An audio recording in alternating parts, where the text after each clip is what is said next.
il n'y a pas d'harmonie dans une sculpture ou dans une peinture. Il se passe un phénomène, c'est dans la conscience imageante qui vise l'œuvre d'art. C'est le spectateur qui fait l'œuvre d'art. Et l'artiste, nous, on fait que des propositions. Regardez la Joconde au Louvre, vous voyez une centaine de personnes qui sont là devant. Est-ce qu'ils écoutent le même concert? Est-ce qu'ils viennent pour les mêmes raisons? C'est que des raisons différentes. Et l'harmonie, elle est dans la tête de l'être humain. Elle n'est pas dans l'objet. Croire qu'il y a une harmonie dans l'œuvre artistique, c'est faire... si vous êtes religieux, c'est un péché, parce que vous allez confondre ça avec une idole ou un totem, et donc c'est faux. Et si vous êtes rationaliste, c'est une erreur de l'esprit de croire qu'il y a un petit génie à l'intérieur d'un bronze ou d'une toile qui dit quelque chose. C'est l'être humain qui crée l'œuvre d'art, l'harmonie, si vous voulez, et à chaque époque ça change, et aucun de nous ne voit le même tableau, ne voit la même sculpture, on écoute la même musique, n'est-ce pas? Moi je relis comme tous les gens âgés des livres que j'ai lus à 18 ou 20 ans, et je vois tout à fait autre chose d'un livre de Stevenson ou d'Edgar Poe. Et donc c'est des recréations. Donc l'harmonie, si elle existe ou si elle est perçue dans un concert ou autre, est faite par les spectateurs, les consommateurs, et votre harmonie n'est pas obligatoirement au même moment la mienne, etc. Donc c'est aussi très diffus. Mais il ne faut pas croire à une vision complètement idéaliste que l'harmonie existe en soi. C'est comme si on croyait que Jean-Jacques Rousseau avait raison en disant que la nature est bonne, ni bonne ni mauvaise. C'est une mythique de voir la vision de Rousseau est complètement fantasmagorique.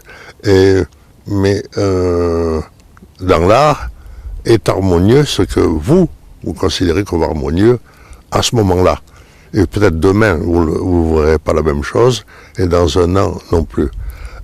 Puis vous voyez, les artistes ou les pièces d'art, des fois, disparaissent ou sont oubliées pendant 100 ans, et après, il y a une relecture.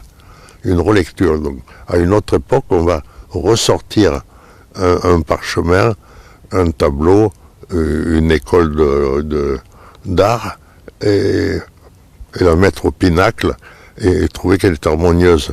C'est encore une création humaine, donc c'est la création de notre esprit, mais croire qu'il y a que le nombre d'or existe, ou qu'il y a une harmonie dans les pièces, à mon avis, est une erreur complète.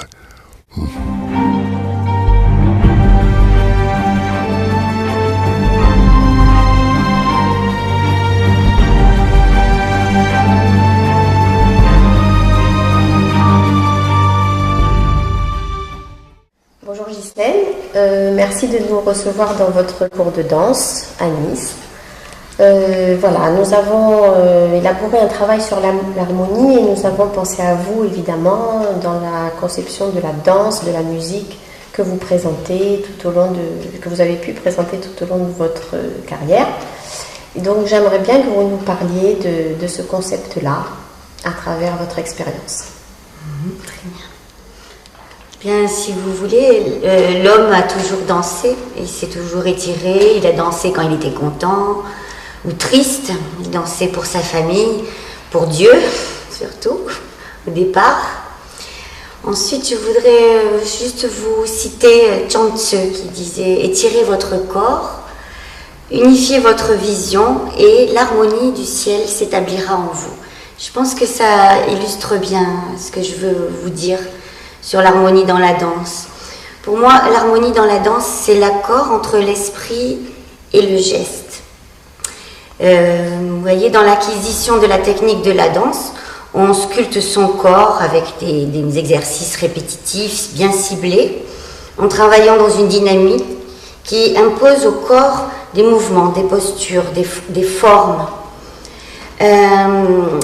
dans la danse classique, par exemple, on doit monter, on doit s'étirer vers le haut. Les mouvements doivent être aériens, souples, gracieux. Hein. On crée des lignes, des arrondis, avec les bras, beaucoup, on fait beaucoup de lignes, des arrondis. On projette les mouvements, donc on continue, la ligne continue, vous voyez. Pour s'élever, on a inventé les pointes pour les filles, on saute, on tourne. Voilà, on parle donc de projection dans l'espace, d'énergie. Bien sûr, les professionnels préfèrent des danseurs souples, bien proportionnés. Mais lorsque le mouvement et le regard du danseur sont habités, que l'énergie est juste, en accord avec la musique, ainsi qu'avec les partenaires et le groupe, alors il y a harmonie. Il existe différentes formes de danse dans différentes cultures, avec d'autres méthodes d'enseignement de la technique, où l'impulsion du mouvement, les rythmes des pieds, par exemple, diffèrent. Mais à chaque fois qu'il y a l'esprit, l'énergie, la musicalité, la respiration, la précision, avec les différentes expressions voulues, le geste sera beau et le partage sera harmonieux. Le public, le spectateur sera touché. Il faut aussi beaucoup d'amour et de passion parce qu'il faut beaucoup de travail pour tout ajuster.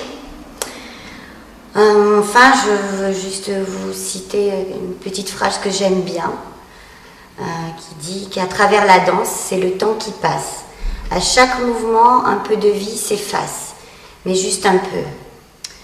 Tout ça pour vous rappeler qu'on ne peut pas posséder, on ne peut pas acquérir, on ne peut pas acheter la danse, comme un tableau, une sculpture, ou un livre qu'on va lire, ou acheter un CD de musique.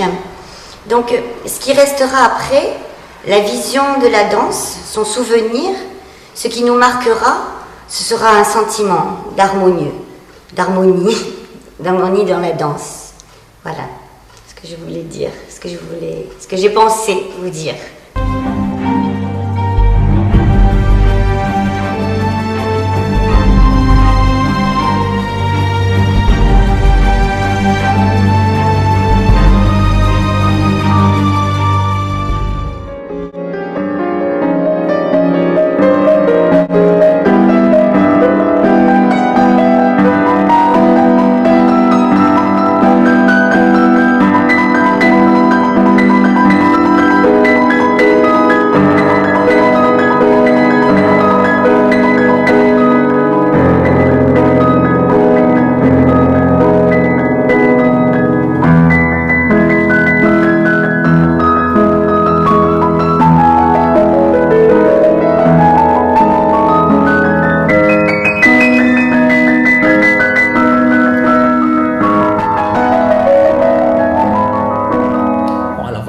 Donc en fait, ce qui se passe dans l'harmonie selon Ravel, qui est un auteur, moi je ne dirais pas tout à fait contemporain en fait, mais bon c'est quand même le XXe siècle, c'est que c'est une histoire de décalage et de réunion. Dans ce passage qui est la pièce, qui est le passage central du deuxième mouvement du concerto en sol de Ravel, c'est le passage apothéotique, on va dire, où c'est le moment où le morceau va être le plus grave. Là, on n'entend que la partie piano, mais il y a aussi l'orchestre derrière, avec les cuivres notamment, qui vont faire des masses assez disharmonieuses. Et en fait, ce dont on s'aperçoit, c'est qu'au fur et à mesure que ça monte, ça devient de plus en plus grave, et à la fin, ça explose sur une disharmonie totale. En fait, on se retrouve avec d'accord, alors que ce genre d'accord aurait été quand même plus parfait. Mais le simple fait de décaler d'un demi-ton la basse, c'est là toute la gravité de la chose. En fait, quand on déplace un simple élément, on s'aperçoit que tout est chamboulé. Et ensuite, à la fin, on se résout sur des vagues qui vont être hyper harmonique sur la gamme de Mi majeur.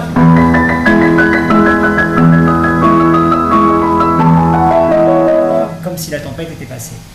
Voilà. En gros, c'est ce qui se passe un peu dans ce morceau. Et c'est ce qui représente un peu ce qui se passe dans la vie.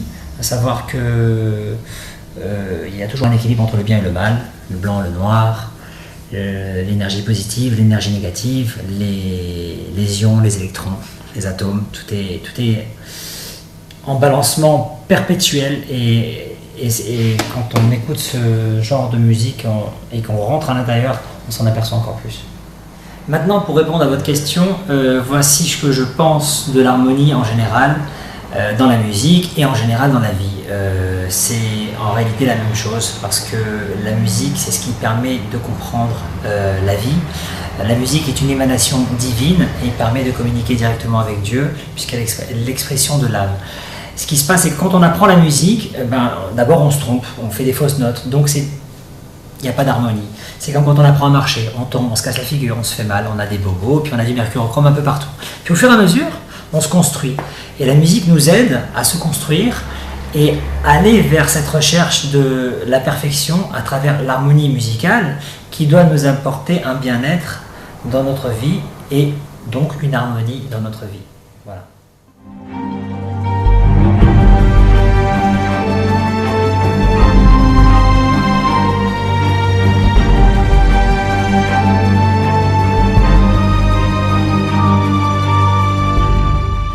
À votre question de savoir quelle est la conception de l'harmonie dans le judaïsme, il est intéressant de s'interroger sur la traduction de Tiferet, puisque l'harmonie en hébreu se dit Tiferet, qui peut être compris comme étant un équilibre, un épanouissement. Alors je m'explique, c'est que la structure humaine est faite de telle sorte qu'elle soit caractérisée, symbolisée par 10 degrés d'émanation du divin, à savoir que chaque partie du corps, de la structure donc du corps humain, est représentée par un degré spécifique. Je prends des exemples très précis.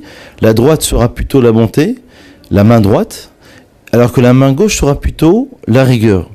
Ce qu'il y a au centre, c'est l'harmonie. L'harmonie étant vue comme étant une forme de symbiose entre les deux pôles qui peuvent paraître comme étant opposés. Dans le monde, on a besoin de bonté, on a besoin de rigueur, mais une rigueur sans bonté, une bonté sans rigueur, ça peut mener à la catastrophe. D'ailleurs, d'après le judaïsme, la bonté poussée à l'extrême peut amener à la perversion, à la débauche, parce que c'est une bonté, encore une fois, poussée à son paroxysme, et la rigueur aussi peut amener à l'extrémisme et à l'intégrisme. L'harmonie proposée par le judaïsme, c'est celle de Jacob. Jacob, c'est l'harmonie, c'est l'équilibre. Je m'explique, Abraham étant vu comme comme le personnage par excellence de la bonté, c'est le père des nations, toutes les religions se réclament d'Abraham, c'est celui qui a su donner, c'est celui qui savait accueillir les invités, etc. Et Yitzhak étant vu comme le personnage absolument de rigueur, c'est celui qui sait se soumettre lors du sacrifice d'Isaac, lors de la légature d'Isaac, alors que Jacob, c'est la production de ces deux êtres, Abraham et Yitzhak, bonté et rigueur. Jacob est celui qui donne naissance carrément au peuple juif, aux 12 tribus d'Israël. Jacob est le produit de ces deux pôles qui peuvent aller à l'extrême, comme on l'a exposé à l'instant, c'est-à-dire bonté et rigueur, c'est l'harmonie, c'est l'équilibre. Un équilibre à trouver dans nos vies pour ne pas aller à l'extrême.